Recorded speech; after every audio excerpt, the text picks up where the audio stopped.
Okay, so what if the way we experience time, as this straight line stretching from the past way out into the future, what if that's just one story?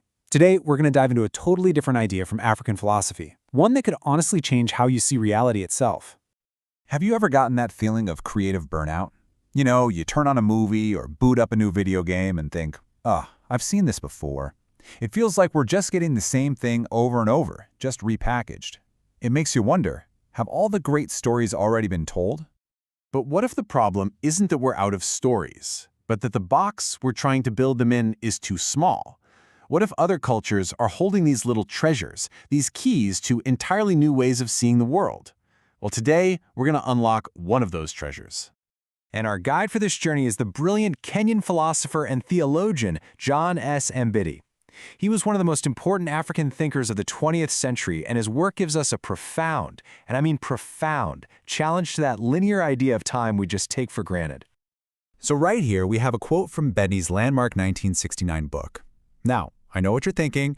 The words in the parentheses, Sasa for past and Zamani for present, they look backward, almost like a typo, right? Well, stick with me because that initial confusion is actually the key. Let's break down what Sasa and Zamani really are. All right, to really wrap our heads around this, we have to get these two concepts down cold, Sasa and Zamani. And trust me, they are so much more than just past and present. They're the two fundamental dimensions of reality. Let's break this down. On one side, you've got Sasa. Think of Sasa as your personal, immediate bubble of time. It's what's happening right now and what's about to happen very, very soon. It's dynamic, it's what you experience. Then you have Zamani. This is deep time. But it's not some dusty old history book. Zamani is this vast, ever-growing ocean that holds everything that has already happened. It's the home of myths, of ancestors. It's where things become truly real and permanent. So you could say Sasa is where things happen, but Zamani is where things are. And this is where it gets really mind-bending. If Zamani, the past, is the ultimate destination for everything, then time doesn't really flow forward into some unknown future. No, it flows backward. So how on earth does that work? Well, let's follow an event. Let's say there's a festival next week. Right now, that idea exists in the near future part of your Sasa. It's got potential, but it's not fully real yet.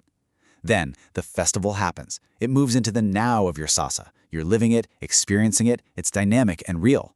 But then, when it's over, it doesn't just vanish. It flows out of Sasa and gets absorbed into Zamani, joining this huge permanent ocean of everything that has ever been. It's finally complete.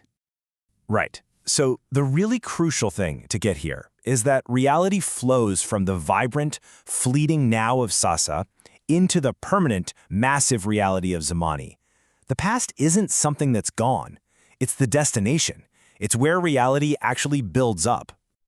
And this quote just nails it. It shows you why a distant, abstract future isn't really a big part of this framework. Time isn't some infinite road stretching out ahead. It's made of actual, concrete events. What's already happened, what's happening, and what's just about to happen. The focus is on what is real and tangible, not on what might be. Okay, so let's circle all the way back to our original problem, that feeling of creative burnout. How does this idea of time flowing backward actually help us? Well, it's simple, really. When you change your fundamental model of reality, you unlock entirely new worlds. I mean, this is an absolute goldmine. Just imagine a video game where your goal isn't to conquer some unknown future, but to literally explore the ever-deepening ocean of the past. Or think about a story where your great-great-grandparents are active, present characters because in Zamani, they are just as real as you are. What about a society where myths aren't just stories people tell, but are the actual laws of physics? The possibilities are just staggering. So if there's one thing to take away from all this, it's that real true innovation can come from questioning the very things we think are obvious. By looking at a perspective like this, we're reminded that our own view of reality, even something as basic as time moving forward, is just one way of looking at things. So I'll just leave you with this thought to chew on.